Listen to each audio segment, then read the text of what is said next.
Hello friends, भारतीय राज्य व्यवस्था में हम लोग आज बात करेंगे संविधान के अनुच्छेद के बारे में, जिसमें कि हम बात करेंगे संघ राज्य वित्तीय संबंध अनुच्छेद, सरकार के अधिकार और दायित्व से संबंधित अनुच्छेद, संपत्ति का अधिकार संबंधित अनुच्छेद और भारत के राज्य क्षेत्र के भीतर व्यापार, वाणिज्य और समागम से संबंधित अनुच्छेद के बारे में। अनुच्छेद नंबर 264 जो कि बताता है निर्वाचन से संबंधित अनुच्छेद के बारे में। 265 विधि के प्राधिकार के बिना करों का अधिरोपण न किया जाना।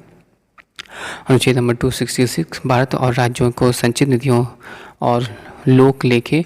267 आकस्मिकता निधि। 268 संघ द्वारा अधिकृत किए जाने वाले किंतु राज्यों द्वारा संग्रहित और विनियोजित करने वाले शुल्क। 269 संघ द्वारा अधिकृत और संग्रहित किंतु राज्यों के सौंपे जाने वाले कर। और 270 उद्गृहित कर और उनका संघ तथा राज्यों के बीच वितरण। अनुच्छेद नंबर 271 कुछ शुल्कों और करों पर संघ के प्रायोजन के लिए अधिभार। 272 ऐसे कर जो कि संघ द्वारा आरोपित एवं संग्रहित किए जाते हैं और जो संघ तथा राज्यों के बीच वितरित किए जा सकते हैं। नेक्स्ट बात करते हैं अनुच्छेद नंबर 273 जो कि जूट उत्पादों के पर निर्यात शुल्क के स्थान पर अनुदान। अनुच्छेद नंबर 274 ऐसे कराधान पर जिसमें हितबद्ध प्रभाव डालने वाले विधेयकों के राष्ट्रपति की सिफारिश की अपेक्षा। अनुच्छेद नंबर 275 कुछ राज्यों का संघ से अनुदान। अनुच्छेद नंबर 276 वृत्तियों, व्यापारों और आजीविकाओं पर और नियोजन पर कर। 277 व्यावृत्ति अनुसूचित। 278 पहले अनुसूची के भाग बी में उल्लेखित वित्तीय मामलों में राज्यों के साथ समझौता। अनुच्छेद नंबर 279 कुछ शुद्ध आगम और आदि की गणना। 280 वित्त आयोग। 281 वित्त, जबकि 282 संघ या राज्य द्वारा अपने राजस्व से किए जाने वाले व्यय। नेक्स्ट 283 हमें बताता है संचित निधियों में आकस्मिकता निधियों और लोक लेखाओं में जमा धनराशियों की अभिरक्षा आदि। अनुच्छेद नंबर 284 लोक सेवकों और न्यायालयों द्वारा प्राप्त वादकर्ताओं की जमा राशियों और धनराशियों की अभिरक्षा। जबकि 285 संघ की संपत्ति को राज्य के कराधान से छूट। 286 माल के क्रय या विक्रय पर कर के अधिरोपण के बारे में निबंधन। 287 विद्युत पर करों से छूट। जबकि 288 जल या विद्युत पर करों की छूट। 289 राज्यों की संपत्ति और आय को संघ के कराधान से छूट। 290 कुछ व्ययों और पेंशनों से संबंध में समायोजन। 290 जो कि बताता है कुछ व्ययों और पेंशन के संबंध में समायोजन। 290 का कुछ देवस्वम निधियों का वार्षिक संदाय।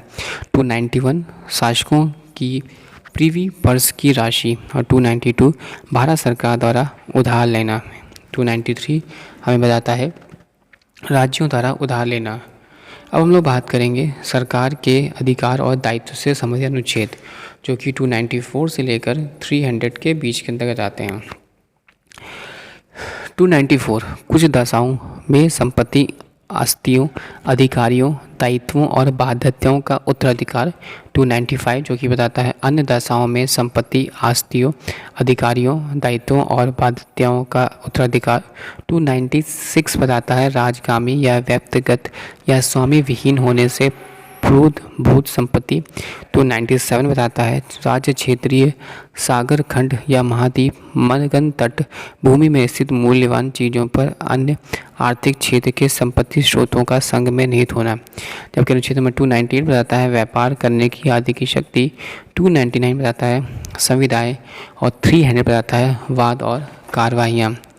नेक्स्ट अनुच्छेद की बात करते हैं जो कि है संपत्ति का अधिकार जो कि है 300 का, जो कि बताता है भारत के प्राधिकार के बिना व्यक्तियों की संपत्ति से वंचित न किया जाना। नेक्स्ट बात करते हैं अनुच्छेद नंबर 301 से लेकर 307 जो कि बताता है हमें भारत के राज्य क्षेत्र के भीतर व्यापार, वाणिज्य और समागम से संबंधित। 301 जो कि व्यापार, वाणिज्य और समागम की स्वतंत्रता। 302 व्यापार, वाणिज्य और समागम पर निबंधन अधिरोपित करने के संसद की शक्ति। 303 व्यापार वाणिज्य संबंध में संघ और राज्यों की विधायी शक्तियों का निर्बंधन। 304 राज्यों के बीच व्यापार, वाणिज्य और समागम पर निर्बंधन। 305 विद्यमान विधियों और राज्य के एकाधिकार के उपबंध करने वाली विधियों की व्यावृत्ति। और 306 पहली अनुसूची के भाग बी में उल्लेखित राज्यों की व्यापार एवं वाणिज्य पर प्रतिबंध लगाने की शक्ति। अनुच्छेद नंबर 307 अनुच्छेद नंबर 301 से 304 के प्रयोजनों को कार्यान्वित करने के लिए प्राधिकारी की नियुक्तियाँ। Thanks for watching and sharing.